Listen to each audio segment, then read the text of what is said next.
ഇതിലും വലിയ കാര്യങ്ങൾ സിനിമയിലുണ്ട്. ഞാൻ പറഞ്ഞു മാനസികമായിട്ട് പീഡിപ്പിക്കുന്ന കാര്യം തന്നെയാ. നമ്മുടെ അവകാശമല്ലാണ്ട്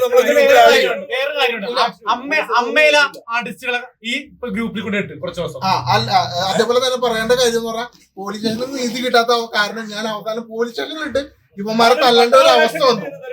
അല്ല ഇതാണ് പറയണേ, പോലീസ് സ്റ്റേഷനിൽ എനിക്ക് നീതി കിട്ടാത്ത കാരണം സ്റ്റേഷനിലിട്ട് വരെ തല്ലിയത് ഞാൻ അവന്മാരെ.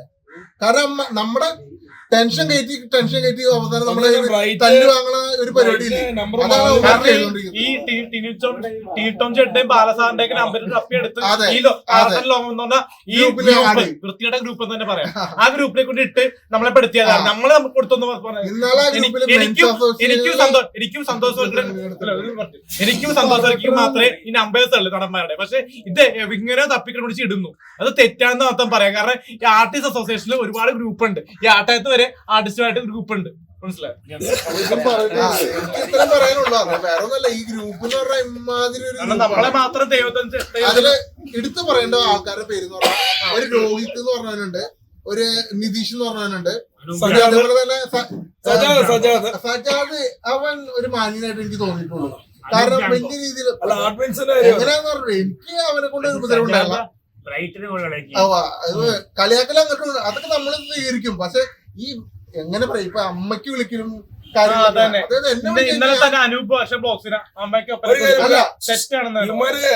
എന്റെ നിതീഷ് സജാദ് അങ്ങനെ തെറ്റാണ് തെറി പറഞ്ഞിട്ടില്ല. അല്ല മറ്റുള്ള മെമ്പേഴ്സ് ഉണ്ടല്ലേ, നമ്മൾ ഈ ജോലിയുടെ യുവമാരെ വിളിക്കുമ്പോ നമ്മുടെ വായിന്ന് വന്നത് പച്ചത്തരിയായിരിക്കും. പോലീസിനൊന്നും കൊടുത്തിട്ട് ഒരു കാര്യമില്ല. അല്ല എന്നെ DGPയുടെ ഓഫീസിൽ നിന്ന് വരെ വിളിച്ചായിരുന്നു. ഞാൻ ഇങ്ങനൊക്കെ പരാതി കൊടുത്തിട്ട് അവരെ വിളിച്ചിട്ട് അവർക്ക് ഒരു ന്യായം അത്. കാരണം ഇത് പ്രശ്നം തുടങ്ങി ഹേമ കമ്മിറ്റി വന്നപ്പോൾ സിനിമ നടന്മാരെ തേജോനം ചെയ്യാനും നമ്മളെ കുറച്ചുകൂടി കരിവാരെ തേക്കാനും. കാരണം സന്തോഷ് വർക്കിക്ക് എനിക്ക് കുറച്ച് പേരുണ്ട്, സിനിമാക്കാരുടെ കമ്പനി ഉണ്ടോണ്ട് ആ കമ്പനി പൊട്ടിക്കാൻ വേണ്ടിയാണ് ഇവർ കളിച്ചോണ്ടിരിക്കുന്നത്. ഇപ്പൊ ഈ വനിതാ തിയേറ്ററിൽ പടം കാണാൻ വന്നവരെല്ലാം അവരൊരു കോമാളികളാണെന്ന് അവരുടെ ഒരു വിചാരം.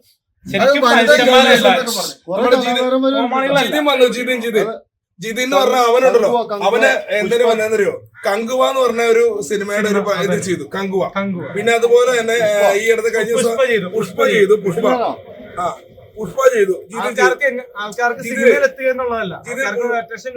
ജിതിൻ പുഷ്പ ചെയ്തു, കങ്കുവ ചെയ്തു, സ്റ്റാൻഡേർഡ് ആയിട്ട് ചെയ്തു. അപ്പൊ എന്ന് വെച്ച് കഴിഞ്ഞാൽ തിയേറ്ററിൽ വരുന്ന ഒരു സന്തോഷം കൊണ്ട് ചെയ്യുന്ന ഒരു കാര്യങ്ങളാണ്. അതല്ല, കോമാളികളല്ല അവിടെ വന്നിട്ട് ഒരു സിനിമയെ വിജയിപ്പിക്കാൻ വേണ്ടി എന്തെങ്കിലും കാണിക്കുന്ന കോമാളിത്തരങ്ങളല്ല. ആ പുള്ളിയുടെ ആഗ്രഹം എന്ന് പറഞ്ഞാൽ പുള്ളിക്ക് എങ്ങനെയാണ് സിനിമയിൽ കാരണം ഇതാണ് കാണിക്കുന്നത്.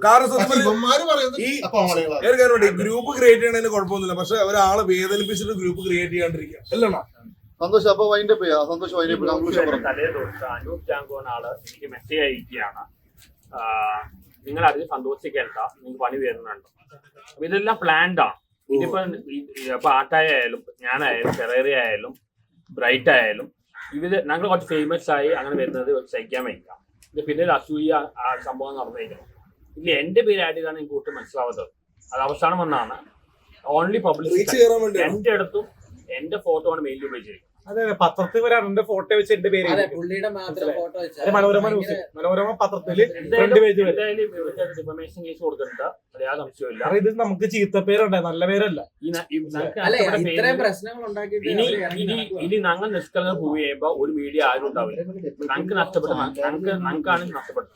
പിന്നെ വേറൊരു കാര്യം പറയാനുള്ളത്, ഈ വിരയുടെ ചിത്രം ഇങ്ങനെ സാധാരണ മറ്റേ കേസ് രജിസ്റ്റർ ചെയ്തിട്ടുണ്ടെങ്കിൽ കാണിക്കില്ല, വീഡിയോ പബ്ലിഷ് ചെയ്യില്ല. പക്ഷെ ഇത് വീഡിയോ ആയിട്ട് തന്നെയാണ് ഇന്റർവ്യൂ ഓൺലൈൻ മീഡിയക്ക് പകരം ന്യൂസ് ചാനലാണ് കൊടുക്കുന്നത്, മനസ്സിലായി. അതന്നെ എഫ്ഐആർ കിട്ടാതെ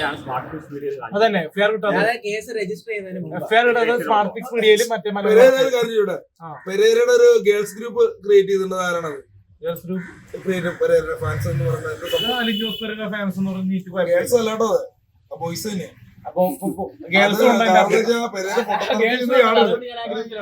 ഗേൾസ് അല്ലാതെ വല്ല ആണുങ്ങൾ തന്നെ. തനിക്കതെന്തോ കുശുമ്പുണ്ടെന്ന് തോന്നുന്നു എനിക്ക്. ഗേൾസ് അല്ലാതെ തനിക്ക് കല്യാണം ഉണ്ടെന്നല്ല, അതൊക്കെ ഫേക്ക് ആണത്. തനിക്കെന്തോ കുശുമ്പുണ്ട്, തനിക്കെന്തോ കുശുമ്പുണ്ട്. ആട്ടായത്തിന് 3 മക്കളും ഭാര്യയൊക്കെ ഉണ്ട്.